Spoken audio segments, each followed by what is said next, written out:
Hello, this is Brian, and for the next hour, I'll be reading from the December 16th issue of the Toronto Star on the Niagara Frontier radio reading service. Hegseth and Rubio brief lawmakers on U.S. military escalation. President Donald Trump's top cabinet officials overseeing national security are back on Capitol Hill on Tuesday as questions mount over the swift escalation of U.S. military force and deadly boat strikes in international waters near Venezuela. Secretary of State Marco Rubio, Defense Secretary Pete Hegseth, and others briefed members of the House and the Senate amid congressional investigations into a military strike in September that killed 2 survivors of an initial attack on a boat allegedly carrying cocaine in the Caribbean. Lawmakers have been examining the September 2 attack as they sift through the rationale for a broader U.S. military buildup in the region that increasingly appears pointed at Venezuela. Bondi defends Wiles after Vanity Fair report. We are united. My dear friend Susie Wiles fights every day to advance President Trump's agenda, and she does so with grace, loyalty, and historic effectiveness, the Attorney General wrote on social media. Any attempt to divide this administration will fail. Any attempt to undermine and downplay President Trump's monumental achievements will fail. We are family. We are united. In a Vanity Fair interview, Wiles criticized Bondi's handling of the release of information related to Jeffrey Epstein earlier this year. Wiles told the magazine that Bondi whiffed on appreciating that was the very targeted group that cared about the issue and criticized a White House event where gave some social media personalities were binders full of nothingness. And then she said that the witness list or the client list was on her desk. There is no client list, and it sure as hell wasn't on her desk, Wiles told the magazine. No administration official has disputed the quotes, though Wiles said her comments were disingenuously framed. Schumer says Democrats have lawyers ready to go ahead of deadline to release Epstein files. The Senate Minority Leader said Tuesday that Democrats have great lawyers who are ready to go ahead of the December 19th deadline for the Justice Department to release all files and communications related to the late convicted sex offender Jeffrey Epstein. Congress passed bipartisan legislation last month that is forcing the disclosure after Trump's administration had resisted doing so. But Schumer said they expect Justice Department to dodge and delay in releasing the files or potentially redact important information. Democrats will take every available step to ensure the administration fully complies with the law, Schumer said. He noted the bipartisan support for releasing the files. If the Trump administration tries to hide information, he said, public pressure will become louder and louder. An almost united front for Wiles from Trump's cabinet. After Vanity Fair published unusually candid quotes from Trump's chief of staff, Susie Wiles, there was an outpouring of support from Trump's cabinet on social media, or most of it. Treasury Secretary Scott Bessent called Wiles an exceptional chief of staff. Agriculture Secretary Brooke Rollins defended Wiles as the steady hand guiding this administration. Notably missing from the long list of accolade givers, Attorney General Pam Bondi, who Wiles said completely whiffed on appreciating that was the very targeted group that cared about the release of Justice Department files on Jeffrey Epstein. Johnson misleads on Democratic claims about health care for immigrants. The House Speaker claimed Tuesday morning on X that California Governor Gavin Newsom admitted people in the U.S. illegally are receiving taxpayer-funded health care, something Democrats have frequently said is not occurring. But Johnson is conflating federally funded health care with health care funded at the state level. The Republican posted a video that includes interview clips of himself and congressional Democrats speaking about the topic on major broadcast outlets. The video ends with a clip of Newsom's recent interview with the New York Times, in which he said he is proud of offering health care to Californians regardless of immigration status. But Medi-Cal, California's Medicaid health care program, is funded at the state level. The programs mentioned in the other clips throughout Johnson's video, Medicare, Medicaid, and the Affordable Care Act, are federally funded programs. People in the U.S. illegally are not eligible for any federal health care programs. Starting in 2015, California expanded access to Medi-Cal, the state's Medicaid healthcare program, to anyone regardless of immigration status. That's changing January 1st, when an enrollment freeze for adults 19 years and older without a satisfactory immigration status will take effect. Hegseth brings up Democrats' illegal orders video during briefing, Kelly says. Senator Mark Kelly told reporters Tuesday that Defense Secretary Pete Hegseth broke from discussing boat strikes in a classified briefing with senators to make performative talking points about the Pentagon's investigation into him. The Defense Department is investigating Kelly, a retired Navy pilot, for his participation in a video with other Democratic lawmakers urging troops to defy illegal orders. The Pentagon has suggested Kelly's statements interfered with service members' loyalty, morale, and discipline. Kelly said he asked about boat strikes when Hegseth brought it up. He kind of walked in there with a little speech he wanted to give, Kelly said, adding that he wouldn't have wasted senators' time bringing up the matter, but Hegseth didn't have a problem doing it. Illinois governor says Border Patrol deploying again in Chicago. Governor J.B. Pritzker complained that he was not given notice that Bovino and additional Border Patrol agents were returning to the Chicago area on Tuesday, and that he doesn't know how long they'll stay. Pritzker also called on Bovino to testify in front of an Illinois commission created in October to document misconduct by federal agents. I'm so proud of the people of Illinois for doing as they have, which is to protect their neighborhoods and their neighbors to do the right thing, Pritzker said Tuesday. And so I think we're in a much better position.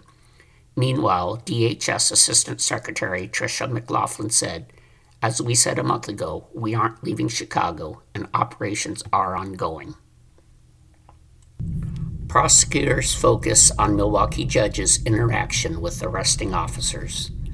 Prosecutors tried to paint a Milwaukee judge as rudely approaching federal officers, making it more dangerous for them to do their jobs when she helped an immigrant escape authorities trying to arrest him. The second day of Milwaukee County Circuit Judge Hannah Dugan's trial Tuesday has focused on her interactions with officers in the courthouse. FBI agent Philip Jackling testified he was concerned that his team was divided when Dugan directed agents to speak with the chief judge. While they were in the judge's chambers, Jackling and another member of the arrest team, the man they came to apprehend, walked out of the courtroom. Officers had to chase him down through traffic outside when they could have safely arrested him in the building, they testified. Dugan's defense attorneys have suggested that agents could have arrested the suspect at any point. Senior Border Patrol official Greg Bovino returns to Chicago. Bovino, the face of the Trump administration's immigration crackdown, was photographed Tuesday in the predominantly Mexican-American neighborhood of Little Village by the Chicago Sun-Times as neighbors and activists blew whistles and shouted. Bovino arrived in the Chicago area in September amid Operation Midway Blitz, which has yielded thousands of arrests and fueled fear among immigrant communities. The operation has become known for its aggressive tactics, including the use of chemical munitions and car chases. Bovino left Chicago in November to lead immigration operations in New Orleans and North Carolina. Democratic lawmaker warns of mission creep with boat strikes. Representative Jason Crow of Colorado, a former Army Ranger and part of a group of 6 lawmakers in a video telling troops to defy unlawful orders, said he questions whether the use of the military is the right response to interdicting drug smugglers in the region. I have concerns about mission creep and how this can tumble out of control, Cruz said, which is exactly why Congress needs to be consulted. Speaker Johnson says the boat strikes are appropriate and necessary. This is some exquisite intelligence that supports these actions, the Republican speaker said. Johnson gave brief remarks after Rubio and Hegseth spoke to House lawmakers in a classified briefing at the Capitol. It is certainly appropriate. It is necessary to protect the United States and our interests, Johnson said. That's what was presented today. The speaker acknowledged that lawmakers do have questions about the deadly military campaign, and he said he hopes those are being answered. Vance defends Wiles after Vanity Fair story. Vance says he's had some disagreements with Wiles, but agrees with her on most issues. I've never seen her be disloyal to the President of the United States, and that makes her the best White House Chief of Staff that the President could ask for, the Vice President said in Allentown, Pennsylvania. I've never seen Susan Wiles say something to the President and then counteract him or say something behind the scenes, Vance said. Vance added that he thought the takeaway from the Vanity Fair report was clear. I hope that the lesson is we should be giving fewer interviews to mainstream media outlets. Graham says U.S. has authority to blow up vessels off Venezuela. There's no doubt in my mind that we have the legal authority to blow up these boats, said Senator Lindsey Graham, Republican, South Carolina. Graham, however, said he remains concerned that Maduro will be allowed to remain in power despite the U.S. military buildup and show of force in the region. If he's still standing when this is over, this is a fatal major mistake to our standing in the world, Graham said. He said he did not get a good answer from the Trump administration officials about what happens next. Rubio says highly successful mission to counter drug flow off Venezuela is ongoing. We'll continue to engage with Congress on this, the Secretary of State said after briefing senators and making his way to the House. Rubio did not mention the boat strikes directly during his public remarks about what he called the counter-drug mission. He said it is focused on dismantling the infrastructure of these terrorist organizations that are operating in our hemisphere, undermining the security of Americans. Rubio said this has been a highly successful mission that's ongoing. Senator Kelly says investigation over his remarks is part of an effort to silence dissent. Democratic Senator Mark Kelly of Arizona said the Pentagon's investigation of his remarks to troops about refusing unlawful orders is part of an effort to silence dissent within the ranks. This is just about sending a message to retired service members, active duty service members, government employees. Do not speak out against this president or there will be consequences, Kelly told reporters Tuesday. Kelly went on to say the Defense Department did not notify him of an investigation because what they really care about is the public message. The Pentagon confirmed late Monday that Hegseth's office escalated a preliminary review of Kelly to an official command investigation for serious allegations of misconduct. Command investigations are an incredibly common tool used by military officials to investigate allegations of wrongdoing that don't rise to the level of criminal charges. Vance defends administration's economic policies. We are sick of rewarding companies that ship jobs overseas. We're going to reward companies that build jobs in America, and we're going to give Americans good wages to do it, the vice president told supporters at a Uline warehouse in Allentown, Pennsylvania. He was joined by Labor Secretary Lori Chavez DeRemer and U.S. Representative Ryan McKenzie, Republican, Pennsylvania. Vance touted an economic comeback for the U.S. after this week's Bureau of Labor Statistics jobs report found that the U.S. gained 64,000 jobs in November, but lost 105,000 in October. The unemployment rate stands at 4.7%, the highest since 2021. He also denounced Democrats for attacking the administration on issues like inflation and blamed the previous administration for the country's economic woes. He added that it was unrealistic for critics to assume the administration can fix these problems in a single day.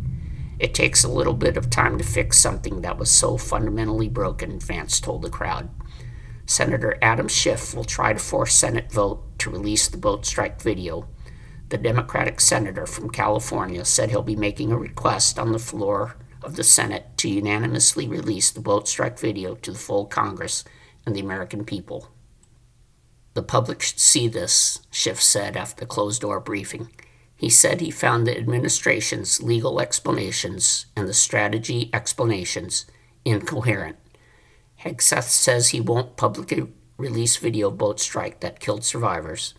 He says members of the House and Senate Armed Services Committee would have an opportunity this week to review the video, but did not say whether all members of Congress would be allowed to see it, even as a defense policy bill demands that it be released to Congress. Of course, we're not going to release a top-secret, full, unedited video of that to the general public, Hegseth told reporters as he exited a closed-door briefing with senators. Hegseth says full video of September 2nd strike against alleged drug boat to be released to lawmakers. Defense Secretary Pete Hegseth says the Pentagon will release to select lawmakers the full, unedited video of a September 2nd second military strike on an alleged Venezuelan drug boat in the Caribbean that's been criticized because of a second hit on the boat that killed 2 survivors of the original attack.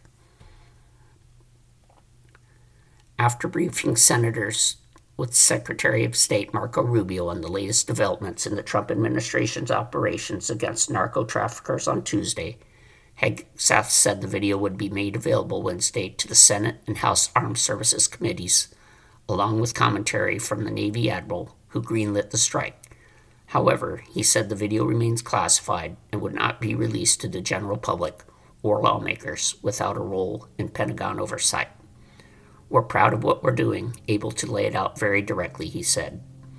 Rubio said similar operations, there have now been 22 since the first on September 2nd, had been highly successful and would continue. Schumer says Hegseth came empty-handed to boat strike briefing. The Senate Democratic leader said Hegseth rebuffed his demand to make the unedited video of the September 2nd boat strike available to all senators, with an appropriate version available to the broader public. If they can't be transparent on this, how can you trust their transparency on all the other issues swirling about in the Caribbean? Senator Chuck Schumer asked. The administration came to this briefing empty-handed. Schumer said he's seen the video of the follow-on boat strike that killed survivors. I saw it, Schumer said. It was deeply troubling. Trump administration designates another Latin American drug cartel a foreign terrorist organization. The designation imposes sanctions on the group and its members and opens the door to potential military or other action against it.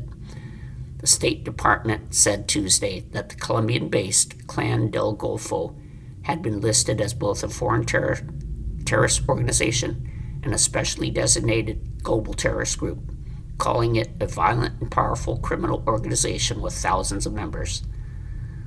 The group's primary source of income is cocaine trafficking, which it uses to fund its violent activities. Clan del Golfo is responsible for terrorist attacks against public officials, law enforcement, military personnel, and civilians in Colombia, the department said.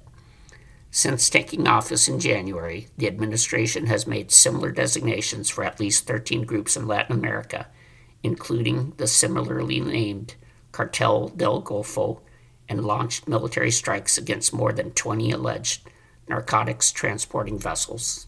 We're listening to a reading of articles and features from the Toronto Star on the Niagara Frontier radio reading service. Delayed jobs reports show more Americans struggling to find work. The United States gained a decent 64,000 jobs in November, but lost 105,000 in October as federal workers departed after cutbacks by the Trump administration, the government said Tuesday in delayed reports. And the unemployment rate rose to 4.6%, highest since 2021. Hiring has clearly lost momentum, hobbled by uncertainty over Trump's tariffs and the lingering effects of high interest rates the Federal Reserve engineered in 2022 and 2023 to rein in inflation.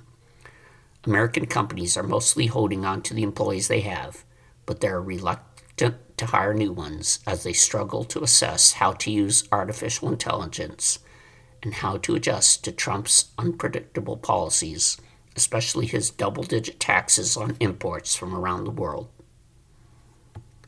U.S.-led peace efforts between Russia and Ukraine appear to be picking up momentum. The Ukrainian president says proposals being negotiated with U.S. officials for a deal to end the fighting in Russia's nearly 4-year-old invasion of his country could be finalized within days, after which American envoys will present them to the Kremlin before possible further meetings in the U.S. next weekend.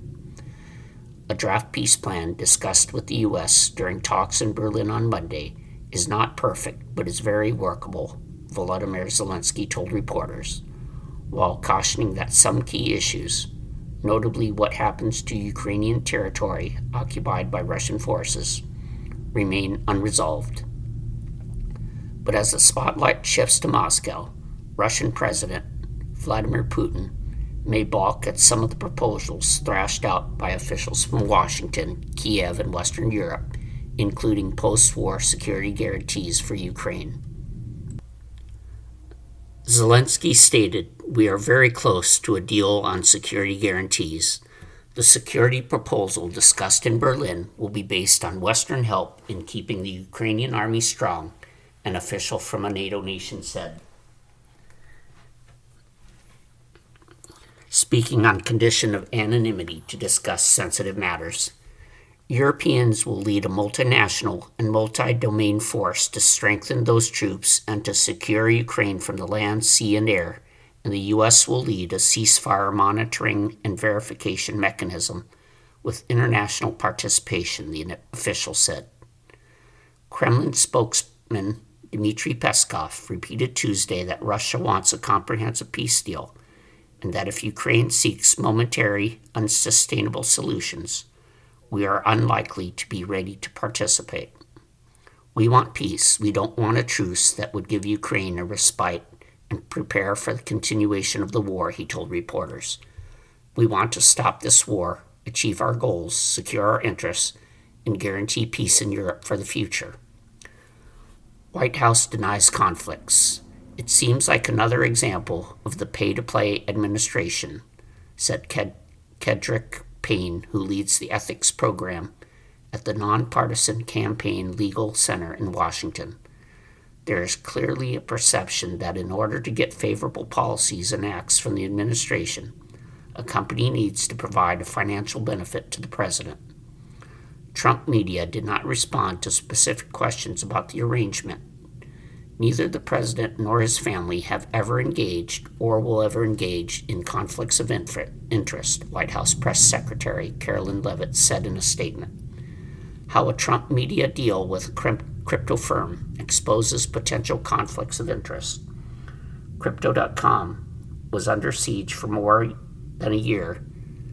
Crypto.com, under siege for more than a year, told enforcement action was likely as part of an aggressive Biden administration push to regulate the cryptocurrency industry. Then Donald Trump won the 2024 election, and the company's legal peril dissipated. By August, Crypto.com announced it was plunging roughly $1 billion worth of assets into a venture with a new partner, Trump's social media company, which had lost hundreds of millions of dollars since its 2021 launch. Legal and ethics experts say Crypto.com's journey from investigative target to Trump business partner provides a case study of conflicts of interest as Trump family businesses enter lucrative arrangements with federally regulated companies, some of which have benefited from action taken by his administration. The Trump administration said in a court filing Monday that the president's White House ballroom construction project must continue for unexplained national security reasons and because a preservationist organization that wants it stopped has no standing to sue.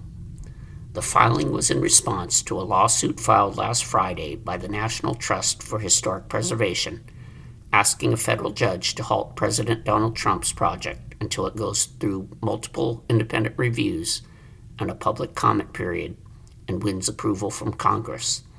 The administration's 36-page filing included a declaration from Matthew C. Quinn, deputy director of the U.S. Secret Service, the agency responsible for the security of the president and other high-ranking officials, that said more work on the site of the former White House East Wing is still needed to meet the agency's safety and security requirements. The filing did not explain the specific national security concerns. The administration has offered to share classified details with the judge in a private in-person setting without the plaintiff's presence. What to know about the search for the Brown University shooting suspect. With the Brown University shooter still on the loose Tuesday, police fanned out to Providence schools to reassure parents, kids, and teachers as investigators pushed for new evidence that might help them crack the case. Here's a look at what to know about the attack and the search. Search on after new video and description of suspect. Police have released 5 videos of the man suspected in Saturday's attack in an engineering building classroom, where 2 students were killed and 9 were wounded. None of the videos showed the man's face, which was either turned away or masked. The FBI described the suspect as stocky and about 5 feet 8 inches tall. The gunman fired more than 40 rounds from a 9mm handgun, a law enforcement official told the Associated Press on the condition of anonymity because they weren't authorized to discuss the investigation publicly. Rhode Island Attorney General Peter Naranjo told MS Now that an enhanced photograph would soon be released. We have a good picture of the gunman's route, but it's not complete yet, he said. Authorities on Sunday released a person of interest after determining he wasn't behind the attack, which happened in a first-floor classroom where students were cramming for an exam. Providence Police spokeswoman Christy Dos Reis said the man's detention didn't affect the ongoing investigation. Police fan out to local schools. Tensions remain high in Providence. 10 state troopers were assigned to support the local police sent to beef up security at schools, District Superintendent Javier Montañez said. The attack and the shooter's escape also have raised questions about campus security, including a lack of security cameras, and led to calls for better locks on campus doors. But some said what they called the real issue needs to be addressed. The issue isn't the doors, it's the guns, said Zoe Cass, a senior who fled the engineering building Saturday. And all of this like, oh, the doors need to be locked. I get it, parents are scared, but any of us could have opened the door for the guy if the doors had been locked. Authorities have said that one reason they lacked video of the shooter was because Brown's engineering building doesn't have many cameras. Details about the victims emerge. Only one of the wounded students had been released as of Sunday, Brown President Christina Paxson said. One was in critical condition, and the other 7 were in critical but stable condition. Their conditions hadn't worsened as of Monday, Providence Mayor Brett Smiley said. One of the wounded, 18-year-old freshman Spencer Yang of New York City, told the New York Times and the Brown Daily Herald there was a scramble after the gunman entered the room. Many students ran toward the front, but Yang said he wound up on the ground and was shot in the leg. The students who died were Mohammed Aziz Umar Sokov, an 18-year-old freshman from Vanderbilt, Virginia, and Ella Cook, a 19-year-old sophomore from a suburb of Birmingham, Alabama. Sokov was an aspiring neurosurgeon, and Cook was a student leader of Brown's campus Republicans. Jacob Spears, 18, a freshman from Evans, Georgia, was shot in the stomach, but through sheer adrenaline and courage, he managed to run outside where he was aided by others, according to a GoFundMe site organized for him. Students support each other. Levi Newworth, a Brown senior, said anxiety is high on campus, but he said students and the rest of the Brown community have been supporting each other and displaying extra kindness. Campus is on edge, mourning, grieving, processing, all of the above that folks would expect, said Newworth of Wallkill, New York. But I would really highlight that the major sentiment I feel, and I know many of my peers feel, is a strong sense of community, of love. We have each other's backs. You are listening to a reading of articles and features from the Toronto Star on the Niagara Frontier radio reading service. Gaza families struggle to recover from days of torrential rains that killed 12 people. Palestinians in Gaza struggled to recover Tuesday from torrential rains that battered the enclave for days, flooding camps for the displaced, collapsing buildings already badly damaged in the 2-year war, and leaving at least 12 dead, including a 2-week-old baby. The downpour, which dumped more than 9 inches of rain on some parts of Gaza over the past week, turned dirt lanes to mud and flooded tents and camps for displaced people.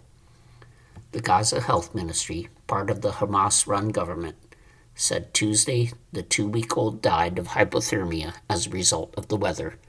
The baby was brought to the hospital a few days ago and was transferred to intensive care, but died on Monday. In Gaza City, a man died Tuesday after a home already damaged during Israeli strikes collapsed because of the heavy rainfall, according to Shifa Hospital. Members of the al-Hassari family said 30 people lived in the building, but just 9 were home when it collapsed. The man who was killed was a worker who had come to fix the walls, they said. 5 people were injured. The health ministry said the remaining 10 people were killed last week, also from buildings collapsing from the rain and heavy winds. Emergency workers warned people not to congregate in damaged buildings due to concerns of collapse.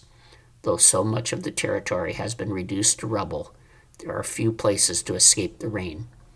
In July, the United Nations Satellite Center estimated that almost 80% of the buildings in Gaza have been destroyed or damaged. When we hear the news that there is a storm, our whole lives change. We start thinking about where to stay, to go, where to put our mattresses and blankets, and where to keep our children safe and warm, said Mohammed Garableh, a father displaced from the southern city of Rafah. During every storm like this, water penetrates our tents and our mattresses and blankets get soaked, he added. In Israel, areas near Gaza received between 2 to 6 inches of rain in the past week, according to the Israel Meteorological Service, which in some cases is more than twice the average amount of rain for this time of year. Aid groups say despite 2 months of a ceasefire, not enough shelter material has been getting into Gaza to help Palestinians deal with the winter. Recently released Israeli military figures suggest it hasn't met the ceasefire stipulation of allowing 600 trucks of aid into Gaza a day, though Israel disputes that finding. The vast majority of Gaza's 2 million people have been displaced, and most people live in vast tent camps stretching along the coast or set up among the shells of damaged buildings. The buildings lack adequate flooding infrastructure, and people use cesspits dug near tents as toilets. The Israeli military body in charge of coordinating aid to Gaza, called Kogat, said close to 270,000 tents and tarps have entered Gaza over the past few months, as well as winter items, shelter equipment, and sanitation supplies. But some aid groups disputed the figures and said more supplies, especially winter items, are desperately needed. Shelter Cluster, an international coalition of aid providers led by the Norwegian Refugee Council, last week said it has tracked just 68,000 tents that have entered Gaza via the UN, non-governmental organizations in various countries. Many of the tents aren't properly insulated for winter, it said. Customs and Border Protection officer fires gun in dispute with driver at JFK Airport.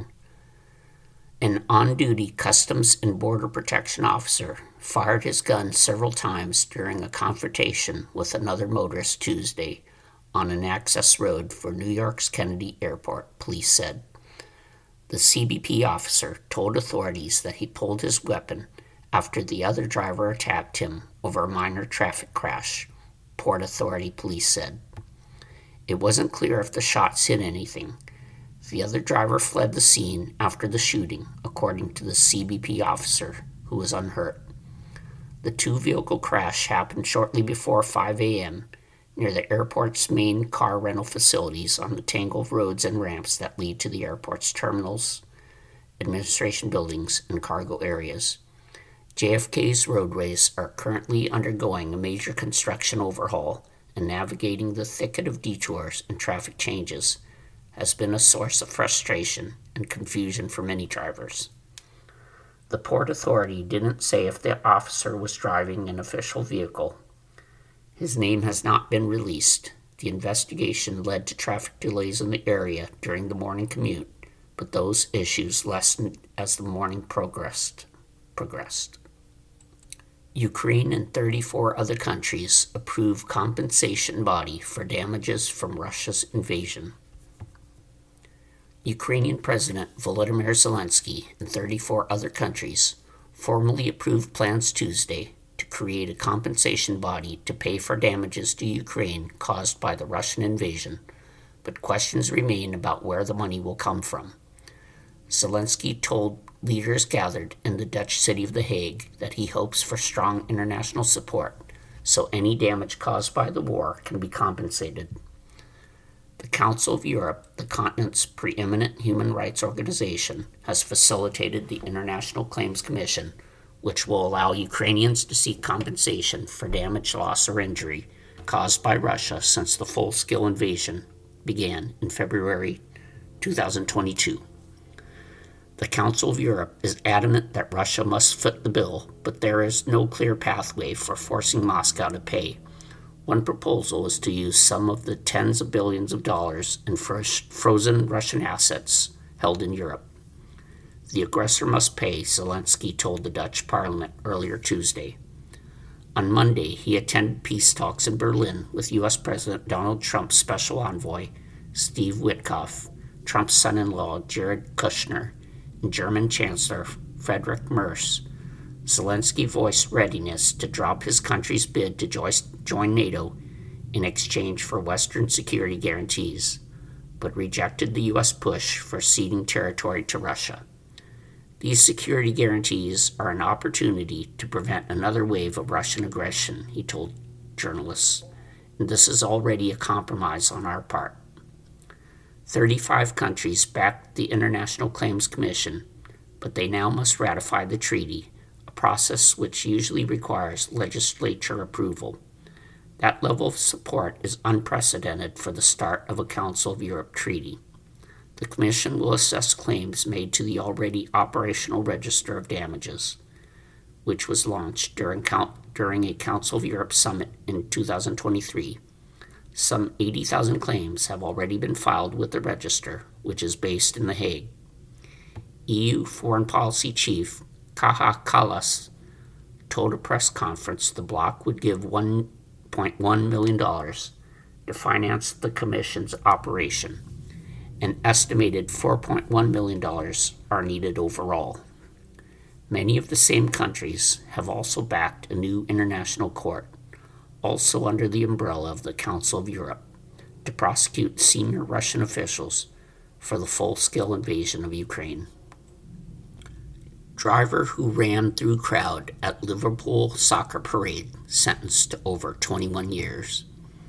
A driver who injured more than 130 people when he plowed his car into a crowd of soccer fans celebrating Liverpool's Premier League championship was sentenced Tuesday to more than 21 years in prison. Paul Doyle rammed his minivan through a sea of fans on May 26th in 2 minutes of horror that ended only when a bystander got in the vehicle and forced it into park. It came to a rest atop people.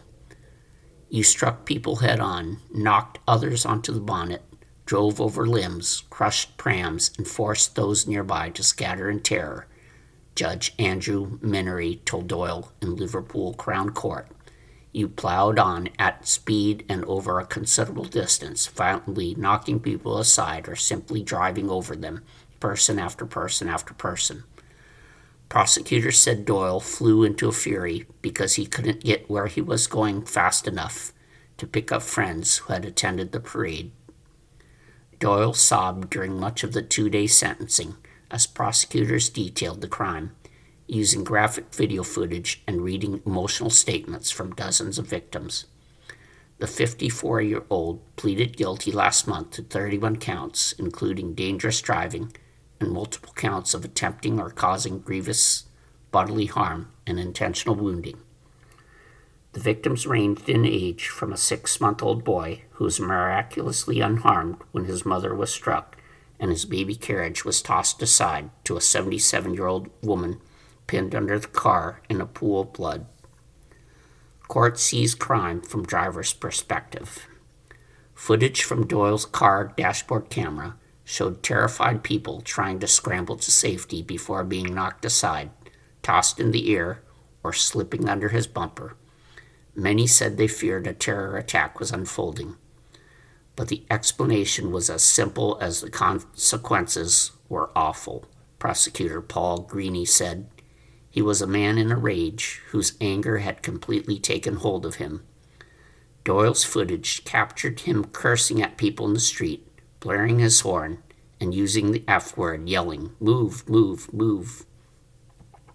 Even after bystander Daniel Barr, who acted instinctively and hopped in the car when it came to a short halt, was able to stop the vehicle, Doyle continued to hold his foot on the accelerator, terrifying those stuck under the 2-ton or 4,400-pound vehicle, Greene said. When Doyle was placed in a police van, he said, "I've just ruined my family's life." Bodies thrown into the air. A prosecutor spent hours reading statements of victims, some still nursing physical injuries and others haunted by memories of the screams, the sound of bodies being struck, and the revving of the car's engine. The distress of seeing the crowd scatter in panic and bodies being thrown into the air is something that will stay with me forever, said Sergeant Dan Hamilton of Merseyside Police, who was injured. The noise was sickening, dull thuds that are difficult to describe and impossible to forget. I remember lying on the ground thinking, "This is it, I'm going to die." A 16-year-old boy kept awake by nightmares lost his apprenticeship as a woodworker because he couldn't concentrate. A 23-year-old man had to learn how to walk again. A woman not from the area said the Liverpool accent now triggers anxiety. A woman whose daughter was a die-hard Liverpool fan could no longer watch its matches. The sight of red shirts and the sounds of chants are unbearable reminders of that day, Susan Farrell said. Judge rejects panic defense. Doyle told police he had panicked as the crowd pounded on his car, shattering a window and trying to pull him from the vehicle, but the judge dismissed that as demonstrably untrue because they were reacting to his attack. Defense lawyer Simon Soska said Doyle was horrified by what he did and was ashamed and remorseful and did not expect sympathy. Soka acknowledged Doyle's troubled 20s when he was discharged from the Royal Marines and had criminal convictions that included biting a sailor's ear off in a drunken fight. But Doyle turned his life around, went to university, had a successful IT career, and raised 3 children with his wife. Doyle did not intend to harm anyone that day, Soska said, but when he decided to avoid a line of gridlocked cars and turned into the crowd, serious injury was inevitable. Heroism rewarded. After the sentencing, the judge said he was awarding Barr with the High Sheriff's Award for bravery for his exceptional courage in stopping Doyle. Barr was praised by police and Prime Minister Keir Starmer for preventing further carnage. Barr, an Army veteran and construction worker, said he had joined a mob that was surrounding the vehicle and had planned on trying to shatter a window when he found a door handle unlocked and jumped in before Doyle sped off again. While scuffling for control of the car, he released Doyle's seatbelt buckle and off he disappeared as the angry crowd pulled him away. Police quickly intervened and arrested him. Barr downplayed his heroics, saying he did what many others attempted to do. "I don't think it's anything special. I know it sounds mad," he said, "but I'll do it again."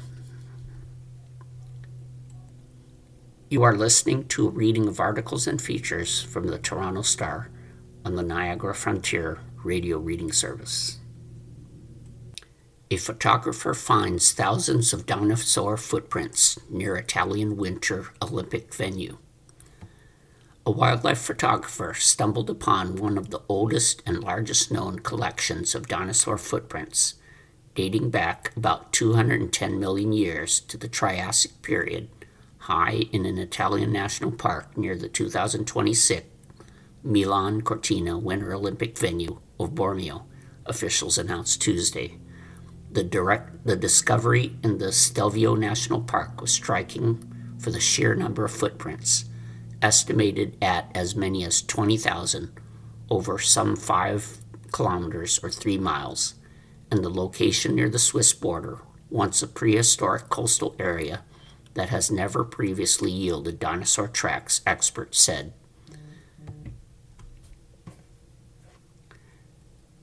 This time, reality really surpasses fantasy, said Cristiano Del Sasso, a paleontologist at Milan's Natural History Museum, who received the first call from wildlife photographer Elio della Ferrera after making the discovery. The dinosaur prints are believed to have been made by long-necked bipedal herbivores that were up to 33 feet long, weighing up to 4 tons, similar to a plesiosaur, Del Sasso said. Some of the tracks were 40 centimeters wide with visible claws. The footprints indicated that the dinosaurs traveled in packs, and they sometimes stopped in circular formations, possibly as a protective measure. There are very obvious traces of individuals that have walked at a slow, calm, quiet, rhythmic pace without running, Del Sasso told a press conference. The tracks were discovered by Della Ferrera, who set out to photograph deer and vultures in September when his camera was trained on a vertical wall about 600 meters or nearly 2,000 feet above the nearest road. The location, some 2,400 to 2,800 meters above sea level on a north-facing wall that is mostly in the shade, made the footprints, though in plain sight, particularly hard to spot without a very strong lens, Del Sasso said. Della Ferrera said something strange caught his eye, and he scaled a vertical rock wall with some difficulty to get a closer look. The huge surprise was not so much in discovering the footprints, but in discovering such a huge quantity, Della Ferrera said. There are really tens of thousands of prints up there, more or less well preserved. The entrance of the park where the prints were discovered is located just 2 kilometers, or a mile, from the mountain town of Bormio, where men's alpine skiing will be held during the February 6th to 22nd Games. Lombardy Regional Governor Attilio Fontana hailed the discovery as a gift for the Olympics, even if the site is too remote to access in the winter, and plans for eventual public access have not been made. Millions facing acute food insecurity in Afghanistan as winter looms, UN warns. More than 17 million people in Afghanistan are facing crisis levels of hunger in the coming winter months, the leading international authority on hunger crises and the UN Food Agency warned Tuesday. The number at risk is some 3 million more than a year ago. Economic woes, recurrent drought, shrinking international aid, and an influx of Afghans returning home from countries like neighboring Iran and Pakistan have strained resources and added to the pressures on food security, reports the Integrated Food Security Phase Classification, known as IPC, which tracks hunger crises. What the IPC tells us is that more than 17 million people in Afghanistan are facing acute food insecurity. That is 3 million more than last year, said Jean-Martin Bauer, Director of Food Security at the UN's World Food Program, told reporters in Geneva. There are almost 4 million children in a situation of acute malnutrition, he said by video from Rome. About 1 million are severely acutely malnourished, and those are children who actually require hospital treatment. Food assistance in Afghanistan is reaching only 2.7% of the population, the IPC report says. Exacerbated by a weak economy, high unemployment, and lower inflows of remittances from abroad, as more than 2.5 million people returned from Iran and Pakistan this year. More than 17 million people, or more than one-third of the population, are set to face crisis levels of food insecurity in the 4-month period through to March 2026, the report said. Of those, 4.7 million could face emergency levels of food insecurity. An improvement is expected by the spring harvest season starting in April, IPC projected. The UN last week warned of a severe and precarious crisis in the country as Afghanistan enters its first winter in years without U.S. foreign assistance and almost no international food distribution. Tom Fletcher, the UN humanitarian chief, told the Security Council on Wednesday that the situation has been exacerbated by overlapping shocks, including recent deadly earthquakes and the growing restrictions on humanitarian aid access and staff. While Fletcher said nearly 22 million Afghans will need UN assistance in 2026, his organization will focus on 3.9 million facing the most urgent need of life-saving help in light of the reduced donor contributions.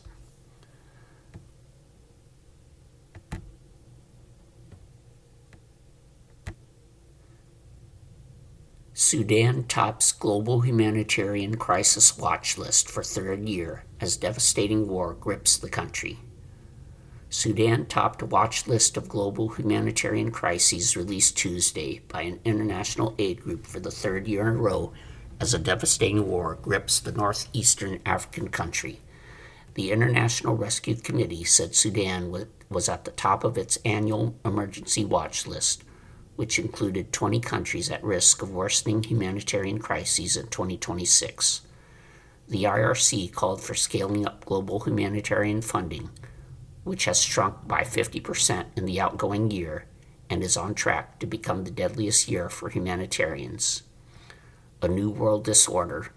The list had the occupied Palestinian territories and South Sudan ranked second and third respectively due to debilitating humanitarian conditions.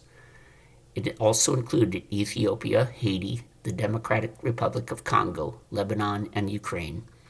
Syria and Yemen, both riddled with civil wars for over a decade, were also listed.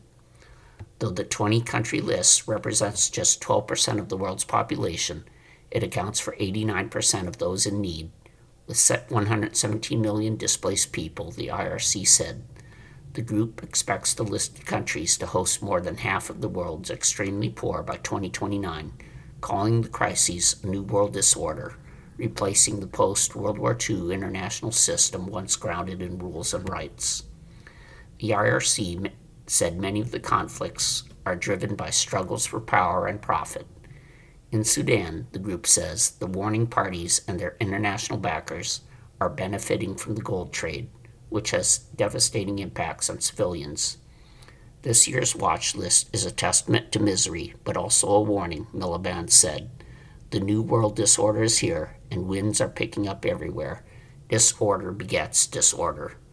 The group called for a set of binding actions in response to global crises, including the suspension of UN Security Council veto power in cases of mass atrocities.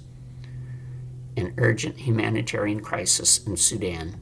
Sudan plunged into chaos in April 2023 when a power struggle between the military and the powerful paramilitary Rapid Support Forces exploded into open fighting, with widespread mass killings and rapes and ethnically motivated violence. This has amounted to war crimes and crimes against humanity, according to the UN and international rights groups. The devastating war has killed more than 40,000 people, according to United Nations figures, but aid groups say that it is an undercount and the true number could be many times higher.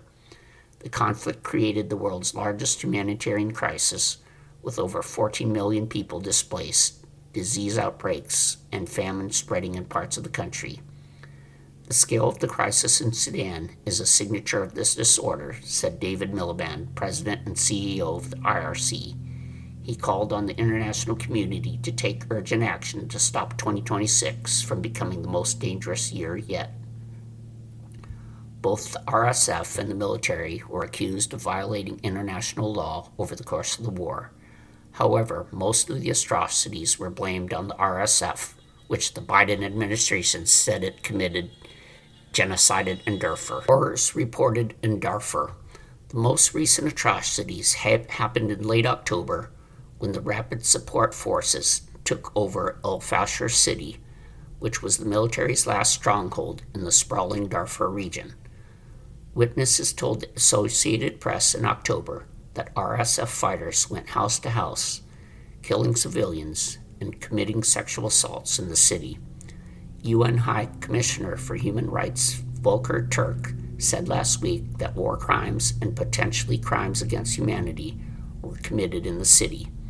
Satellite images analyzed by the Yale School of Public Health's Humanitarian Research Lab appear to show that the RSF, since gaining control of the city, engaged in widespread and systematic mass killing, including of civilians attempting to flee the city and those seeking refuge in the Raha Wala neighborhood, the last known major civilian refuge in the city.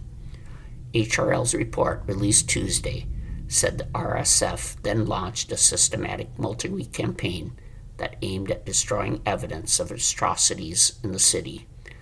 The RSF didn't immediately respond to a request for comment. You've been listening to a reading of articles and features from the December 16th issue of the Toronto Star. Your reader has been Brian. Thank you for listening.